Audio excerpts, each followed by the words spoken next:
সালের এইচএসসি পরীক্ষার্থীরা, তোমাদের জুনের 30 তারিখ যে এইচএসসি পরীক্ষা হওয়ার কথা, সেই এইচএসসি পরীক্ষার বিষয়ে কিন্তু শিক্ষা মন্ত্রণালয় পেছানোর ব্যাপারে এখনও কোনো সিদ্ধান্ত না নিলেও রিসেন্টলি প্রথম আলো পত্রিকা থেকে কিন্তু এমন বিজ্ঞপ্তি প্রদান করা হয়েছে, যেই বিজ্ঞপ্তিতে তারাও কিন্তু পরীক্ষা পেছানোর দিকেই কিন্তু নজর দিয়েছেন। অর্থাৎ তাদেরও দাবি যাতে পরীক্ষা অন্তত 1 মাসের জন্য হলেও যাতে পিছিয়ে যায়। তো এই বিষয়টা তোমাদের জানাটা কিন্তু এখানে খুবই গুরুত্বপূর্ণ, কারণ দেখো, প্রথম আলো কিন্তু আমাদের দেশের একটি স্বনামধন্য পত্রিকা। এই পত্রিকায় যারা কাজ করেন তারাও বিশিষ্ট শিক্ষাবিদও রয়েছে এবং অভিজ্ঞ ব্যক্তিরাও রয়েছে। তাই এখানে তাদের যে বিজ্ঞপ্তির মাধ্যমে তারা কিন্তু বলেছে যে এইচএসসি পরীক্ষা পেছানোটা গুরুত্বপূর্ণ কিনা। এইচএসসি পরীক্ষার তোমাদের আসলে কতটুকু সময় পেয়েছিলে, এবং এই ক্ষেত্রে তারা যে ক্যাপশনে উল্লেখ করেছে এইচএসসি পরীক্ষার যদি এখন নেওয়া হয় তাহলে শিক্ষিত বেকার আরও বাড়বে। অর্থাৎ তোমরা 2024 সালে যারা এইচএসসি পরীক্ষার্থী আছো, তোমাদের পরীক্ষা পেছানোর ব্যাপারে কিন্তু একটা বিশেষ ভূমিকা রাখতে পারে এই প্রথম আলোর প্রতিবেদন। এবার আমরা এই প্রতিবেদনে তারা কি বলেছে সেটা জানবো। তার আগে আমি বলে নিতে চাই, এইচএসসি পরীক্ষা সংক্রান্ত সকল তথ্য সবার আগে পেতে চ্যানেলটিকে সাবস্ক্রাইব করে রেখো, তাহলে যখনই তোমাদের এইচএসসি পরীক্ষা বিষয়ক কোনো তথ্য প্রকাশ করবে আমরা সাথে সাথে জানিয়ে দিতে পারবো। এবার আমরা আসি প্রথম আলো পত্রিকায় এইচএসসি পরীক্ষা পেছানোর ব্যাপারে কি বলল। এইচএসসি পরীক্ষা বা সমমান পরীক্ষা একটি শিক্ষার্থীর জীবনের সর্বশেষ বোর্ড পরীক্ষা।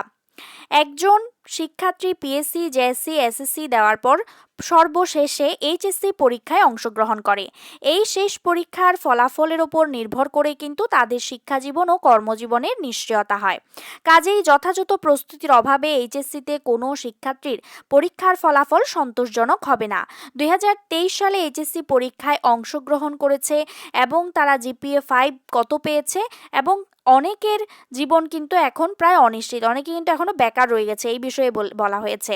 এবার 2024 সালের শিক্ষার্থীদের ক্লাস শুরু হয়েছিল 2023 সালের ফেব্রুয়ারির প্রথম সপ্তাহে। এরপর 2024 সালের প্রথম সপ্তাহে হয় টেস্ট পরীক্ষা। বাংলাদেশের ইতিহাসে সবচেয়ে কম সময় পাওয়া একটি ব্যাচ, অর্থাৎ তোমরা কিন্তু খুব কম সময় পেয়েছো তোমাদের পড়াশুনোর ক্ষেত্রে। প্রতিটি পরীক্ষা নিতে কলেজ অন্তত 1 মাস সময় নেয়। এই সময় নতুন কিছু পড়াও যায় না। প্রতিটি কলেজে অর্ধবার্ষিক, বার্ষিক, প্রি টেস্ট, টেস্ট এসব বের পিছে অনেক সময় কিন্তু চলে যায়। তারপর নিয়মিত প্র্যাকটিক্যাল করা, ক্লাস টেস্ট করা, এই সব কিছুতেও তো সময়ে যায়। এই জন্য কিন্তু প্রথম আলো পত্রিকার মাধ্যমে তারা বলেছে, এই দেখো শেষের দিকে কি বলেছে, 18 থেকে 19 বছরের বয়সটা জীবনের সবচেয়ে কঠিন সময়।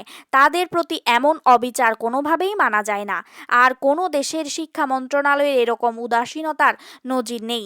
প্রয়োজনে ভর্তি পরীক্ষার থেকে 1 মাস সময় কম দিয়ে তাও বোর্ড পরীক্ষা পিছিয়ে দিক। অর্থাৎ দেখো, এটা কে বলেছে? সিয়াম আহমেদ বলেছে রাজুক উত্তরা মডেল কলেজ থেকে।